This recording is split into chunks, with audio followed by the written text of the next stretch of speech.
할렐루야. 하나님께서 오늘도 우리에게 크신 은혜를 베풀어 주실 줄 믿습니다. 요즘 세상은 빠르게 변하고 있습니다. 기술은 눈부시게 발전하고 생활은 점점 더 편리해지고 있지요. 겉으로 보기에는 참으로 좋아 보입니다. 편안하고 안락해 보입니다. 하지만 그 안을 조금만 들여다보아도 보이는 것처럼 마냥 좋지만은 않습니다.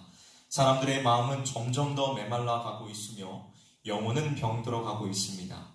겉으로는 풍성해 보이지만 속은 텅 빈 허전한 시대라는 것입니다.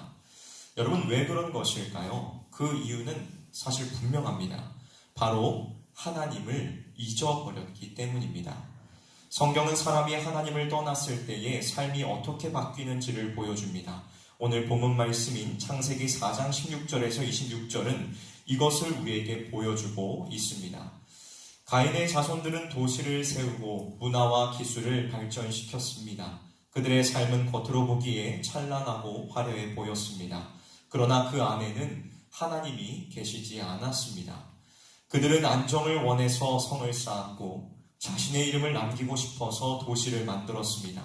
기술을 발전시키고 문화를 만들어냈지만 이 모든 것에는 하나님이 빠져 있었습니다. 여러분, 하나님 없이 살아가는 삶은 이와 같습니다. 눈에 보이는 것이 있어도 하나님의 은혜가 없으면 평안은 있을 수가 없고 하나님의 뜻이 담겨져 있지 않으면 결국 모든 수고와 노력은 허무함으로 끝나고 마는 것입니다. 그러나 놀라운 사실은 하나님께서는 이러한 사람의 악함 속에서도 은혜 베푸시기를 멈추지 않으셨다는 것입니다. 하나님을 경외하던 아벨은 죽고 가인은 세상으로 떠났지만 하나님께서는 아담과 하와에게 또 다른 씨, 셋을 주십니다. 그리고 그 셋의 후손 에노스 때에 사람들은 다시 하나님의 이름을 부르기 시작하지요.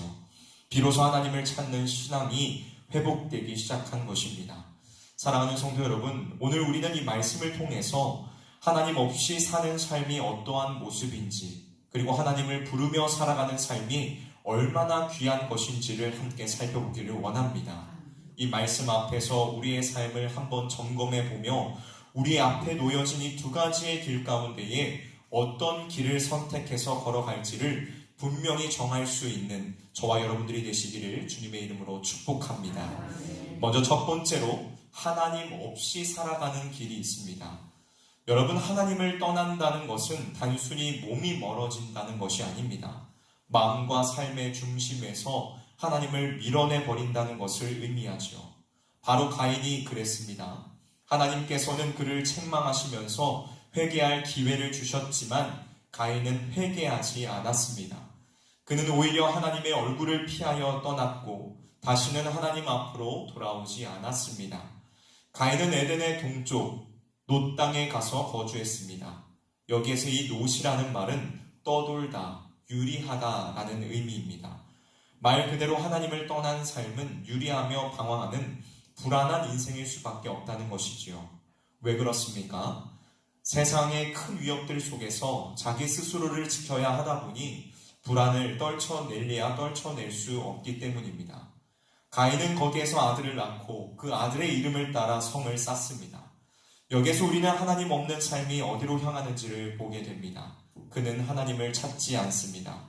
오히려 자기 자녀의 이름을 성에 붙이며 인간의 이름을 드러내고 위협과 흔적을 남기려고 했습니다. 여러분, 이것이 바로 하나님이 없는 인생의 방향입니다. 불안하니 성을 쌓고 외로우니 이름을 남기고 두려우니 눈에 보이는 것으로 안정을 구합니다. 하지만 그 안에는 하나님이 계시지 않습니다. 그의 후손들을 보면 겉으로는 점점 발전해 갑니다. 18절부터 22절까지를 보면 문명이 세워지고 기술이 발전하며 양을 치고 악기를 만들고 금속 도구를 만들어냅니다. 인간의 능력은 참으로 대단해 보입니다. 인류를 위한 찬란한 진보로 보입니다. 그러나 이 모든 발전들 속에 단 한 차례도 하나님의 이름이 언급되지 않습니다. 그 누구도 하나님을 찾지 않았지요. 여러분, 본문 23절에서 24절을 보시면 한 사람, 라멕이라는 사람이 등장합니다. 그는 처음으로 2명의 아내를 두었던 사람입니다. 라멕은 한 남자와 한 여자가 가정을 이루는 창조 질서를 깨뜨리고 2 아내를 두었습니다. 이것은 결혼 문화의 변화를 준 단순한 사건이 아닙니다. 하나님께서 세워놓으신 질서를 인간이 자기 뜻대로 바꾸는 명백한 죄인 것입니다. 그런데 라멕은 이 죄악에서 머물지 않았습니다. 그는 자기를 해치려는 사람을 죽였다고 말하면서 그것을 마치 무용담처럼 자랑합니다. 그리고 이렇게 말하지요. 가인을 죽인 자는 벌이 7배일진데 라멕을 위하여서는 벌이 77배이로다 하였더라. 가인을 해하려 하는 자에게는 벌이 7배가 내리지만 자신을 해하려는 사람에게는 벌이 77배가 내리겠다는 것입니다. 여러분, 이 말 속에는 죄에 대한 두려움이 사라지고 폭력과 복수가 자랑처럼 되어버린 시대의 모습이 담겨져 있습니다. 라멕은 하나님께 심판을 맡기지 않았습니다.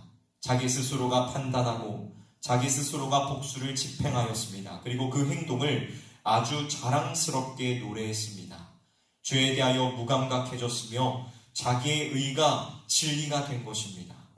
여러분, 이처럼 가인의 가문은 표면적으로는 기술과 문명이 발전하는 찬란한 시대를 맞이하는 것처럼 보였습니다. 그러나 그 속에는 하나님을 향한 경외심도 없었고 기도도 없었으며 예배도 없었습니다.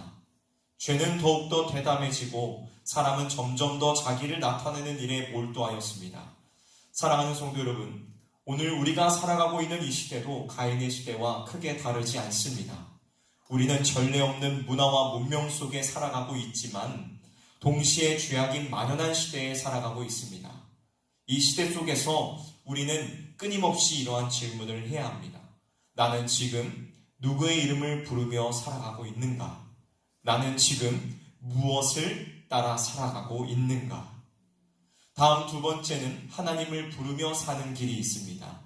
여러분, 가인과 그의 후손은 하나님 없이 자기 이름을 높이기에 혈안이 되어 있었습니다. 죄악된 길로 가면서도 그것을 잘못되었다 여기지 않았습니다. 이제 사람들에게는 아무런 소망과 희망이 없어 보였습니다. 그러나 하나님께서는 이러한 어두운 시대 가운데에서도 은혜 베푸시기를 멈추지 않으셨습니다. 아벨이 죽고 가인이 떠난 그 자리에 하나님께서는 셋이라는 아들을 아담과 하와에게 주셨습니다. 25절에 하와는 이렇게 고백을 하고 있지요. 하나님이 가인이 죽인 아벨을 대신하여 다른 씨를 주셨다. 이 고백은 단순한 출산의 기쁨을 말하는 것이 아닙니다. 하나님의 약속이 끊어지지 않았다는 믿음의 고백을 말하고 있는 것입니다. 아벨은 죽었고 가인은 떠났지만 구원을 위한 하나님의 계획은 계속 진행되고 있다는 것을 보여주는 것입니다. 그리고 셋이 에노스를 낳은 후 성경은 아주 놀라운 말씀을 증거하고 있습니다. 26절입니다. 우리 다 같이 한번 읽어볼까요?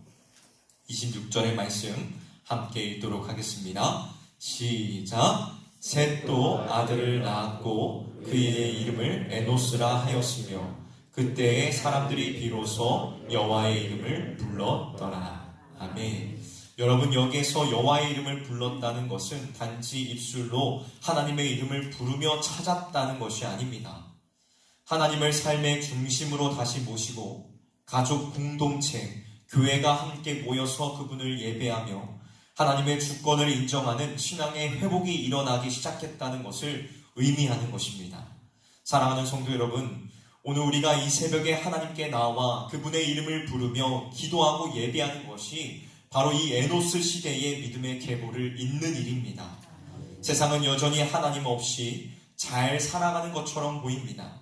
하지만 하나님께서는 지금도 하나님의 이름을 부르는 사람들, 하나님을 삶의 중심에 모시며 사는 사람들, 자기의 이름을 드러내고 높이려는 것이 아니라 하나님의 이름을 높이는 사람들을 통해 놀라운 역사를 이어가신다는 것입니다. 말씀을 마무리하도록 하겠습니다. 사랑하는 성도 여러분, 지금 우리는 어떤 이름을 부르며 살아가고 있습니까? 사람들은 자기 이름을 남기려고 했습니다. 더 높은 자리에 올라가기 위해 불철주야 노력하고 더 많은 것을 이루기에 혈안이 되어 있습니다.